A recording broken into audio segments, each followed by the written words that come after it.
2025 champions trophy ఫైనల్లో భారత జట్టు ఓడిపోతే భారత కెప్టెన్ రోహిత్ శర్మ రిటైర్ అయ్యే అవకాశం ఉంది. ఇండియా మరియు న్యూజిలాండ్ మార్చి 9న ఫైనల్ ఆడతాయి. బీజీటీ వైఫల్యం తర్వాత రోహిత్ శర్మ భవిష్యత్తు తీవ్ర చర్చనీయాంశంగా మారింది. ఇండియా తదుపరి టెస్ట్ సిరీస్ను జూన్లో ఇంగ్లాండ్లో ఆడనుంది. కాబట్టి సమయం చాలా తక్కువగా ఉంది.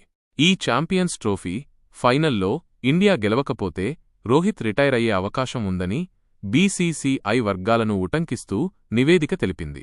అయితే ఇండియా ఫైనల్లో గెలిస్తే రోహిత్ ఏమి చేస్తాడనే దానిపై స్పష్టత లేదని కూడా పేర్కొంది. ఈ రెండు సందర్భాలలో ఇది పూర్తిగా 37 ఏళ్ల రోహిత్ శర్మపై ఆధారపడి ఉంటుంది.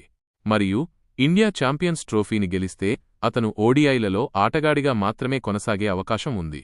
ప్రస్తుతం వైస్ కెప్టెన్గా ఉన్న శుభ్మన్ గిల్ లేదా హార్దిక్ పాండ్యాకు కెప్టెన్సీని అప్పగిస్తారని, రోహిత్ శర్మ ఎంపికైతే ఆటగాడిగా కొనసాగుతాడని నివేదిక పేర్కొంది. Phrase like, share, subscribe.